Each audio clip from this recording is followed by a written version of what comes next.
والا اگر طبعی موت بھی مرتا ہے تو وہ فضل خدا سے شہادت کا درجہ اور ثواب پاتا ہے۔ یہ وہی خاندان ہے کہ اس خاندان سے محبت رکھنے والا جب اس دنیا سے جاتا ہے تو تکمیل ایمان کا پروانہ بھی اپنے ساتھ لے جاتا ہے۔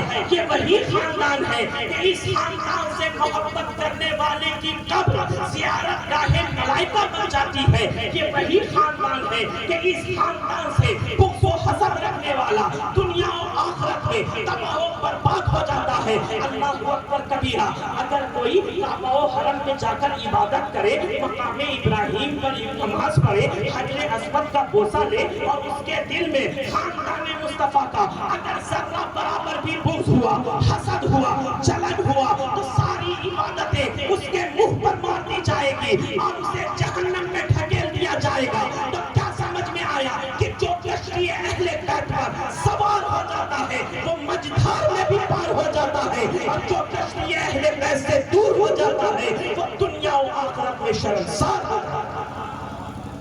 جو کشتی اہل بیت پر سوار ہو جاتا ہے وہ مجدھار میں بھی پار ہو جاتا ہے، اور جو کشتی اہل بیت سے دور ہو جاتا ہے وہ دنیا و آخرت میں شرمسار ہو جاتا ہے۔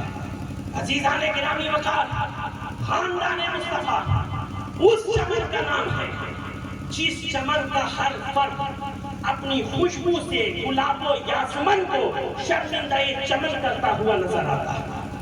یہ وہ چمن ہے کہ اس چمن کا ہر فرد اپنے آپ میں یکتا و بے نظیر اور ممتاز و بے مثال نظر آتا ہے۔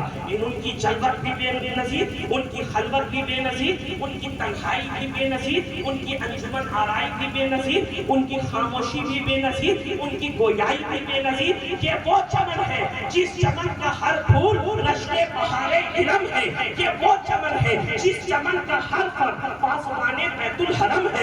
یہ وہ چمن ہے جس کا دور خزاں میں بھی ہم گنہگاروں پر کرم ہی کرم ہے۔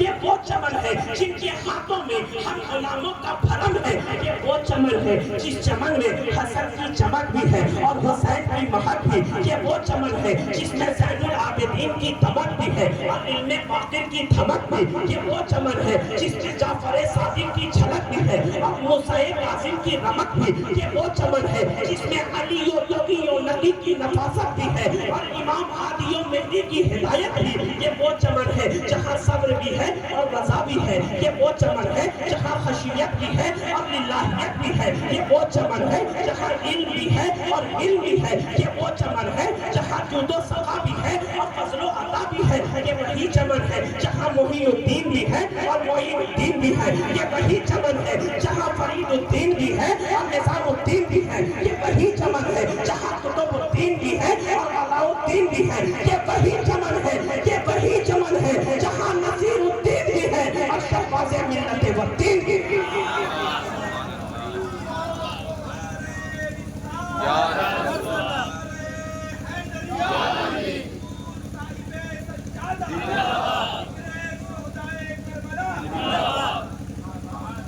یہ وہی چمن ہے جہاں وجیہ الدین بھی ہے اور شہباز ملت والدین بھی ہے۔ جب ہم قرآن و حدیث کا مطالعہ کرتے ہیں تو واضح لفظوں میں ہمیں اہل بیت اطہار کی شان نظر آتی ہے، دکھائی دیتی ہے۔ لیکن کچھ لوگ ایسے ہیں جن کو اس معاملے میں، اس مسئلے میں بہت کم دکھائی دیتا ہے، اور سب مسئلوں میں بہت زیادہ دکھائی دیتا ہے لیکن اس مسئلے میں بہت کم دکھائی دیتا ہے۔ اور بارہا یہ سوال کرتے ہیں اور ہم جیسوں سے یہ سوال کرتے ہیں، بتاؤ محمد کے گھرانے والے کیسے ہوتے ہیں؟ حضور کے گھر والے کیسے ہوتے ہیں؟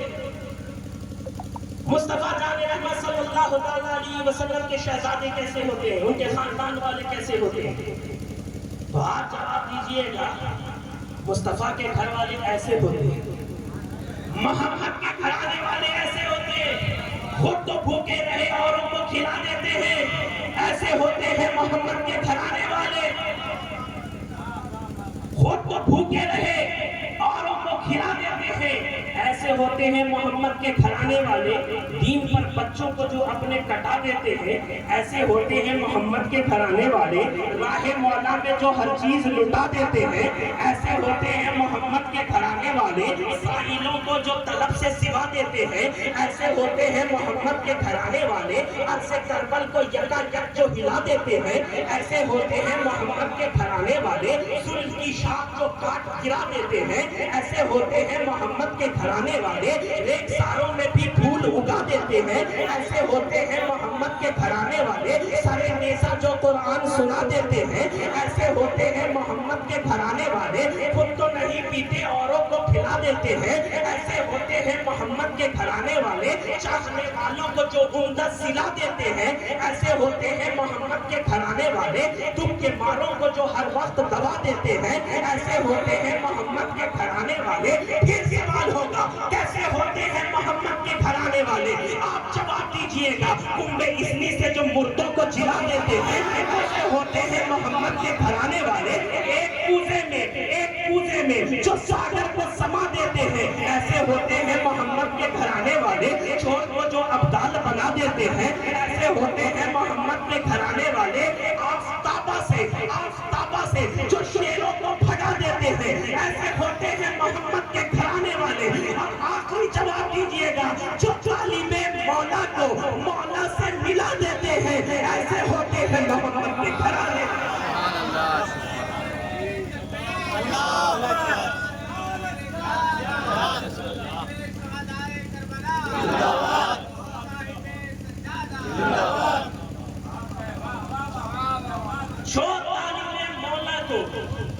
جو طالب مولا کو مولا سے ملا دیتے ہیں، ایسے ہوتے ہیں محمد کے گھرانے والے۔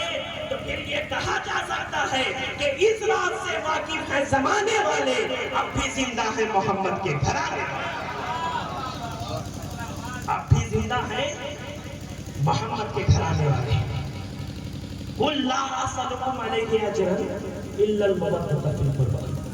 اے حبیب تم کہہ دو، آپ کہہ دیجئے کہ میں تم سے اس تبلیغ پر کوئی معاوضہ نہیں چاہتا، کوئی بدلہ نہیں چاہتا، ہاں مگر خاندان والوں کی محبت، اپنے قرابت داروں کی محبت، اپنے گھر والوں کی محبت۔ گویا اللہ سبحانہ و تعالیٰ بزبان رسالت یہ کہلوا رہا ہے، اے حبیب آپ اپنی امت سے کہہ دیجئے کہ میں نے جو تمہیں ایمان دیا اس پر کوئی معاوضہ نہیں چاہتا، میں نے جو تمہیں قرآن دیا اس پر کوئی معاوضہ نہیں چاہتا، میں نے جو تمہیں شریعت کا نظام دیا اس پر کوئی معاوضہ نہیں چاہتا، میں نے جو تمہیں حقیقت و معرفت کا جام دیا اس کا کوئی معاوضہ نہیں چاہتا، خدا پرستی کی تعلیم کا کوئی بدلہ نہیں چاہتا، راہ ہدایت کی تبلیغ کا کوئی بدلہ نہیں چاہتا، شیخ ابی طالب کی محصوری کا کوئی بدلہ نہیں چاہتا،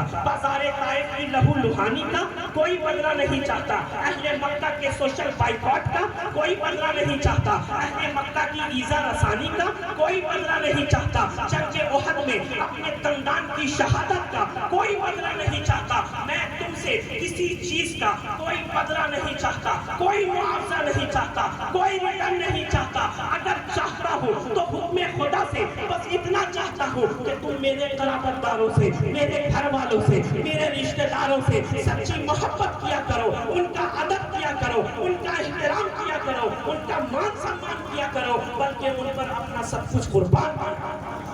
قُلْ لَا أَسْأَلُكُمْ عَلَيْهِ أَجْرًا إِلَّا الْمَوَدَّةَ فِي الْقُرْبَى۔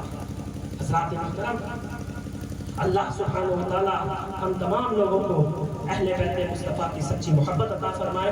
بات ابھی نامکمل ہے، انشاءاللہ قریب میں کہیں پروگرام رہا تو میں اس بات کو مکمل کروں گا۔ میں آخر میں بس یہ 4 مصرعے پڑھنا چاہتا ہوں۔ کربلا کے غازیوں تم پر میرے لاکھوں سلام، کربلا سے شام تک حق کا علم لے کر چلے، تم نے راہ صبر طے کی ایک انوکھی شان سے، پاؤں کانٹوں میں تو نیزوں پر تمہارے سر چلے۔ وآخر دعوانا الحمدللہ۔